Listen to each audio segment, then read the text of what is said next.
नमस्कार दोस्तों, स्वागत है आपका अपने चैनल विपन टेक्निकल ट्रेडिंग में। दोस्तों आज हम बात करेंगे म्यूचुअल फ़ंड की। दोस्तों म्यूचुअल फ़ंड का भी बाप है ये, बहुत ही जल्दी करोड़पति बनोगे। खुद देख लो, अगर यकीन ना हो तो खुद देख लो। दोस्तों म्यूचुअल फ़ंड भी अच्छा है, म्यूचुअल फ़ंड से भी आज एक बहुत ही बढ़िया चीज़ मैं आपके लिए लेकर आया हूँ। तो दोस्तों अगर आप मेरे चैनल पे नए आए हो तो सबसे पहले आप मेरे चैनल को सब्सक्राइब कर लो। वीडियो अच्छी लगे तो इसको लाइक करना, फिर अपने दोस्तों के साथ भी शेयर करना। और दोस्तों वीडियो के एंड तक बने रहे, वीडियो को बिल्कुल भी स्किप मत करें, क्योंकि दोस्तों पूरी कैलकुलेशन के साथ पूरा हम इसको समझेंगे कि कैसे हम आज म्यूचुअल फ़ंड से भी एक बढ़िया चीज़ आपके लिए लेकर आया हूँ। तो वो कैसे सारा समझेंगे, वीडियो के एंड तक बने रहें। दोस्तों सबसे पहले हम बात करते हैं, जैसे म्यूचुअल फ़ंड की बात करें तो म्यूचुअल फ़ंड की बात करें तो म्यूचुअल फ़ंड क्या होता है। सबसे पहले दोस्तों बात करते हैं, जैसे म्यूचुअल फ़ंड होता है जिसमें ये स्टॉक मार्केट से रिलेटेड होता है। ठीक है, स्टॉक मार्केट से रिलेटेड होता है। जो लोग स्टॉक मार्केट में काम करते हैं उनको नॉलेज होती है, उनको पता है। लेकिन जो नए लोग वीडियो देख रहे हैं, जो बिल्कुल बिगिनर अभी मार्केट में आए हैं, उनको मैं बता दूं तो स्टॉक मार्केट में जो लोग स्टॉक मार्केट में काम करते हैं, जिनका इंटरेस्ट है, उनको पता होता है। कुछ लोग ऐसे होते हैं जिनको स्टॉक मार्केट में कोई जानकारी नहीं होती और वो स्टॉक मार्केट के झंझट में पड़ना भी नहीं चाहते। वो नहीं चाहते कि कौन सी कंपनी का हम शेयर बाई करें, किसको सेल करें, कब बाई करें, कब सेल करें, कौन सी कंपनी फंडामेंटली अच्छी है, कौन सी कंपनी अच्छी नहीं है। तो वो इतनी टेंशन नहीं लेना चाहते, वो इतनी जानकारी नहीं रखना चाहते। क्यों? कई बार उनकी मजबूरी होती है, वो अपने काम में इतने बिजी रहते हैं कि उनको टाइम ही नहीं मिलता। तो इसलिए वो एक ऐसे प्लेटफॉर्म पे इन्वेस्टमेंट करते हैं जहाँ पे वो एसआईपी करके, म्यूचुअल फंड में एसआईपी करके अपनी वेल्थ बनाते हैं। तो दोस्तों आज म्यूचुअल फंड से भी एक बढ़िया चीज़ मैं आपको पूरा कंपैरिजन के साथ बताऊंगा। दोस्तों स्टॉक मार्केट में ये जो म्यूचुअल फंड होता है, ये स्टॉक मार्केट से रिलेटेड होता है। तो इसमें जिन लोगों को स्टॉक मार्केट की नॉलेज होती है, वो स्टॉक भी मतलब कैश में भी स्टॉक खरीद के रख लेते हैं और सीधा म्यूचुअल फंड में भी इन्वेस्टमेंट कर लेते हैं। दूसरे वो लोग होते हैं जिनको स्टॉक मार्केट में बिल्कुल कोई जानकारी नहीं होती, तो वो फिर क्या करते हैं, वो म्यूचुअल फंड में एसआईपी करते हैं। म्यूचुअल फंड में लमसम भी इन्वेस्टमेंट, सिंगल इन्वेस्टमेंट भी कर सकते हैं और एसआईपी मंथली इन्वेस्टमेंट भी कर सकते हैं। तो वो अलग है। तो दोस्तों जो स्टॉक मार्केट का भाई मोटा मोटा मैं सारा आपको सीरियस वाइज बताऊंगा। स्टॉक मार्केट के में कंपनियां, तीन तरह की कंपनियां होती हैं। जैसे सबसे बड़ी कंपनी हो गई, जैसे रिलायंस, एचडीएफसी, इन्फोसिस, टीसीएस, ऐसी कंपनियां हो गई हैं। दूसरे लेवल की कंपनी होती हैं जो छोटे लेवल की कंपनी है, मिडिल क्लास कंपनी होती है, मीडियम साइज़ की कंपनी होती हैं। और तीसरी होती है जो लोअर क्लास की कंपनी होती है, स्मॉल कैप कंपनी है। तो दोस्तों कौन सी कंपनी में कैसे करना, हमने सबसे पहले देखना होता है कि हमने जहाँ पे इन्वेस्ट करना है, तो हमारी इन्वेस्टमेंट जो जिस भी कंपनी में हमें इन्वेस्टमेंट करनी है वो कंपनी अच्छी होनी चाहिए। तो उसके लिए जो मतलब कौन सी कंपनी अच्छी है, कौन सी बुरी है, इसका झंझट भी उन लोगों के लिए किसी ने ख़त्म कर दिया। किसने? जो हमारी एनएससी की है, जिसने निफ्टी का इंडेक्स बना दिया, निफ्टी 50। तो निफ्टी 50 में जो टॉप की 50 कंपनियां वो आती हैं, तो उन्होंने हमारी ये टेंशन एक ख़त्म कर दी। हमें इतनी सिलेक्शन करने की 6-7 हज़ार कंपनी वैसे स्टॉक मतलब के मार्केट में लिस्ट है, तो हमें उनमें से देखना होगा ये कौन सी बड़ी कंपनी, कौन सी छोटी है, कौन सी कैसी है। उनमें से सबसे पहले उन्होंने एक हमारी ये टेंशन ख़त्म कर दी। कैसे? उन्होंने एक इंडेक्स बना दिया, निफ्टी 50। इसका मतलब ये हो कि निफ्टी 50 में जो सबसे हमारी टॉप की 50 कंपनी आती हैं, उसको उन्होंने ऐड करके एक इंडेक्स बना दिया। ठीक है, उसके बाद दूसरे इंडेक्स की बात करते हैं, जैसे निफ्टी बैंक हो गया। तो निफ्टी बैंक में जितने 12 बैंक आते हैं टॉप के, बड़े बड़े बैंक जो लार्ज कैपिटलाइजेशन जिनकी है कंपनियां, वो बैंक 12 बैंक आते हैं, तो उसका इंडेक्स बन गया निफ्टी बैंक। अगर हमने किसी बैंक में इन्वेस्टमेंट करनी हो, सेफ बैंक में करनी हो, अच्छे बैंक में करनी हो, जिसका कोई कल को प्रॉब्लम आने के चांस कम हो, तो वो इन्वेस्टमेंट कहाँ पे हम करेंगे? निफ्टी बैंक के 12 शेयर में। तो अगर वही उनमें से जो 12 बैंक है, उनमें से कुछ बैंक जो निफ्टी के बल्कि निफ्टी 50 के इंडेक्स में भी ऐड है, 3-4 बैंक है, सारे 12 नहीं है, 3-4 है। ठीक है, तो उसके बाद एक आता है सेंसेक्स। तो सेंसेक्स में क्या होता है? सेंसेक्स में टॉप की जो 30 कंपनियां, वही निफ्टी 50 से जो ऊपर की 30 कंपनी आती हैं, वो हमारे सेंसेक्स इंडेक्स में ऐड है। अब बात करते हैं, ये हमारी उन्होंने एक प्रॉब्लम सॉल्व कर दी। लेकिन हमें फिर भी हमने स्टॉक मार्केट में पैसा इन्वेस्ट नहीं करना, डायरेक्ट हम म्यूचुअल फंड में पैसा करते हैं। तो म्यूचुअल फंड में फिर अलग अलग से म्यूचुअल फंड होते हैं। एक तो इंडेक्स म्यूचुअल फंड, एक नॉर्मल म्यूचुअल फंड होते हैं जो स्मॉल कैप होते हैं, मिड कैप होते हैं, लार्ज कैप होते हैं, सारे अलग अलग कैटेगरी के म्यूचुअल फंड आते हैं, और दूसरे आते हैं इंडेक्स में। इंडेक्स फंड क्या होता है? इंडेक्स फंड जैसे यही 30 कंपनियां का जो 50 निफ्टी की कंपनियां उसका फंड का हो गया, निफ्टी का दूसरा जो सेंसेक्स के फंड आते हैं 30 कंपनियों को ऐसे फंड आते हैं, तो वो उनको बोलते हैं इंडेक्स फंड। इंडेक्स फंड में क्या होता है कि जितनी वो इंडेक्स में कंपनियां, हमारा जितना भी पैसा हम एसआईपी म्यूचुअल फंड में करते हैं मंथली चाहे करें, तो वो हमारा उसी सारी कंपनियों में म्यूचुअल फंड के थ्रू हमारा लग जाता है। तो लगता कैसे? म्यूचुअल फंड में एक म्यूचुअल फंड जो एएमसी मैनेजमेंट कंपनी होती है, एसेट मैनेजमेंट कंपनी होती है, उसको हम कोई भी ब्रोकरेज जो प्लेटफॉर्म होते हैं, जैसे अलग अलग से ग्रो ऐप हो गया, अपस्टॉक हो गया, पेटीएम मनी हो गया, कॉइन हो गया, अलग अलग कोई भी होते हैं, वो प्लेटफॉर्म के थ्रू हम एसआईपी करते हैं। तो एसआईपी करके हमारा जो म्यूचुअल फंड में जो पैसा वो इंडेक्स हो या किसी भी म्यूचुअल फंड में हम लगा देते हैं। लेकिन उसमें अलग अलग से जो म्यूचुअल फंड होता है, म्यूचुअल फंड का जो मैनेजर होते हैं, उनकी टीम होती है, वो कंपनी होती है, उन्होंने भी अपना फंड चलाना होता है। लेकिन दोस्तों म्यूचुअल फंड में भी कई बार मान लीजिए कि जो फंड मैनेजर है उसका माइंड कभी कोई नेगेटिविटी आ गई, उसमें कोई प्रॉब्लम है, उसका माइंड उसके मूड पे डिपेंड करता है। तो मान लीजिए जिस दिन उसने हमारा पैसा इन्वेस्ट किया उस दिन उसका मूड पे कोई उसका खराबी चल रही थी, तो हमारा पैसा किसी कंपनी में लगा दिया उसने।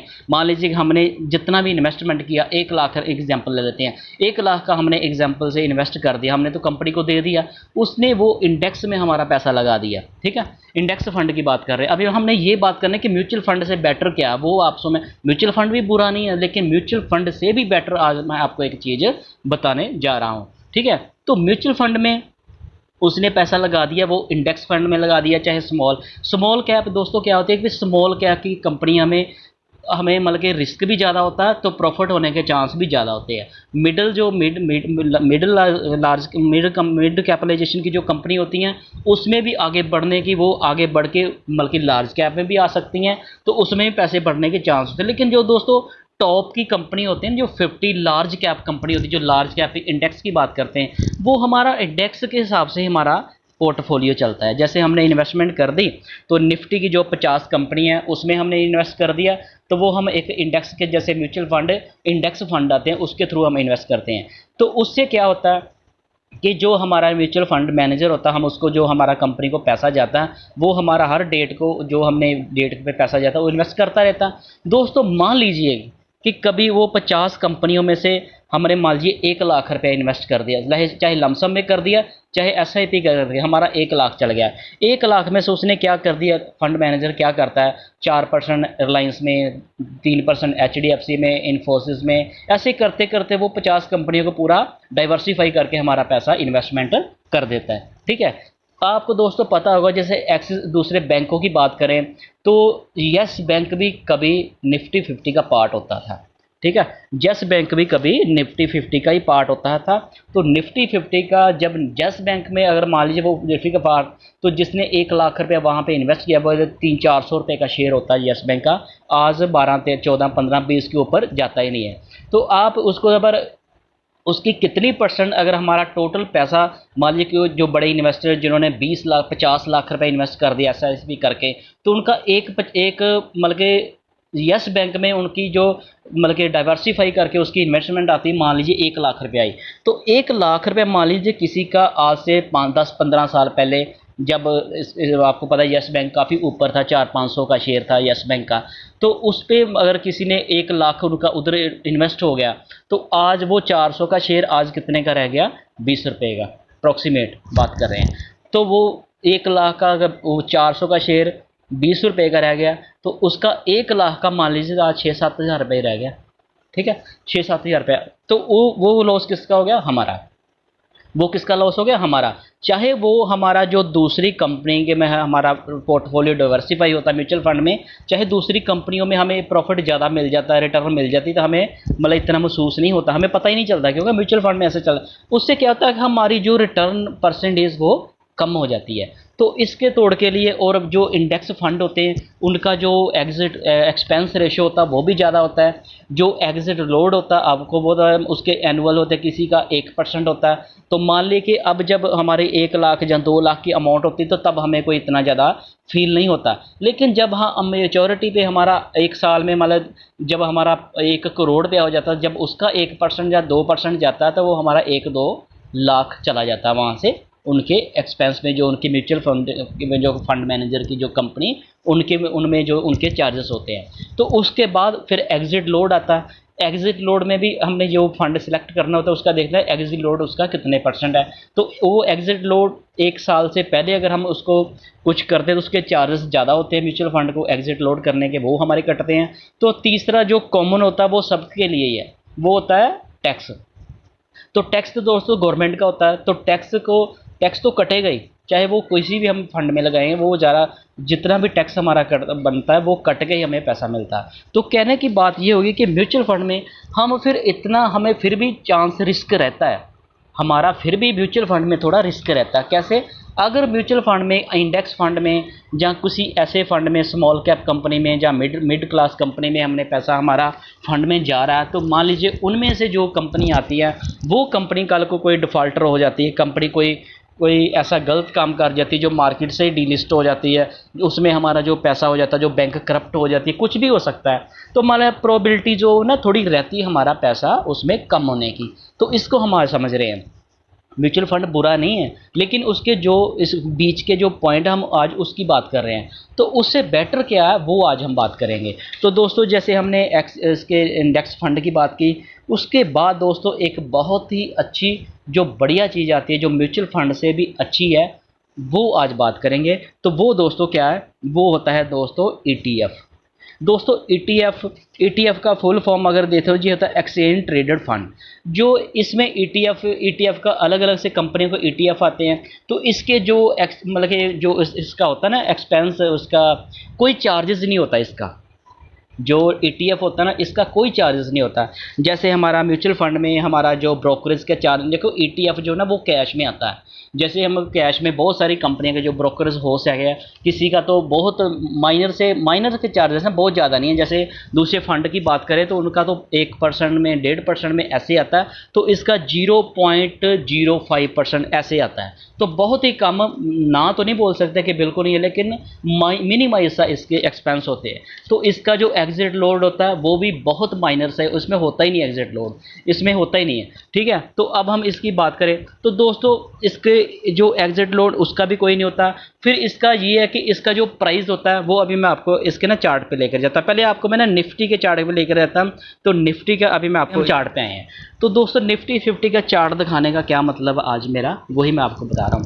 देखिए, जो अगर किसी ने बिल्कुल सेफर आपने इन्वेस्टमेंट की होती, जैसे निफ्टी का हम देखें इसका, तो निफ्टी का मैक्सिमम का चार्ट देखें जब से ये निफ्टी का इंडेक्स लिस्ट हो रहा है। ये देखिए, तो निफ्टी का जो 890 रुपये इसका प्राइस था, 890 प्राइस है इसका। तो इसको हम दो यहाँ पे देख लेते हैं, यहाँ पे हम देखते हैं इसका 1000, यहाँ पे 1000 ले लेते हैं। 2003 में ये 1000 था। तो मान लीजिए कि आपने 2003 में 1 लाख रुपए इन्वेस्ट किया होता, किसमें? निफ्टी में, निफ्टी इंडेक्स में।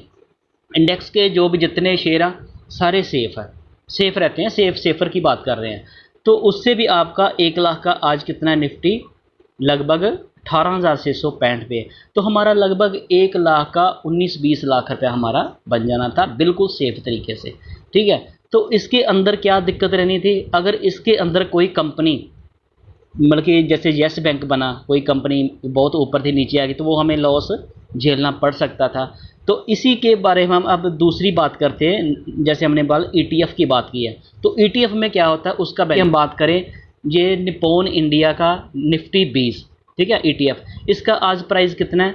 205 रुपये। तो इसका अगर हम देखें 2002 में कितना प्राइस था? 10 रुपये। तो 10 रुपये का आप ETF का जो ETF आप चाहे 1 ले लो चाहे 10 ले लो, इसको आप 10 रुपये में 10 रुपये हिसाब से जहाँ से भी आपने अगर 2002 में 1 लाख रुपए इन्वेस्ट किया तो आज आपका 2 लाख रुपए बन गया। इसके प्राइस में और निफ्टी के प्राइस में 100 गुना का फ़र्क होता है।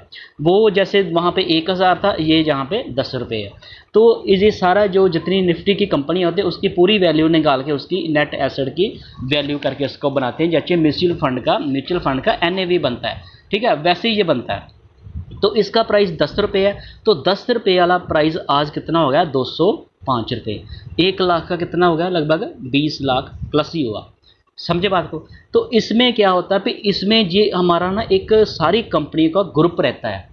अगर हम इसमें इन्वेस्ट करते हैं ना ETF में, अगर हम निफ्टी के इंडेक्स में इन्वेस्ट करते हैं तो उसमें हमें रिस्क क्या रहता है, उसमें ये रिस्क रहता है कि कल को वो 50 कंपनी, अगर ऐसा होता नहीं है फिर भी हम माइनर से बात कर रहे हैं भी, अगर मान लीजिए कि कभी बिल्कुल हम सेफ चलना चाहते हैं फिर कोई प्रॉब्लम ना आए, तो उसमें अगर हमारे थोड़े से चांस रहते हैं हमारे रिटर्न कम होने के। कैसे, मान लीजिए कि उनमें से कोई भी कंपनी कल को डीलिस्ट होती है, डिफ़ॉल्टर होती है, प्रॉब्लम आती है, नीचे चली जाती है, तो वो कंपनी तो चली जाएगी।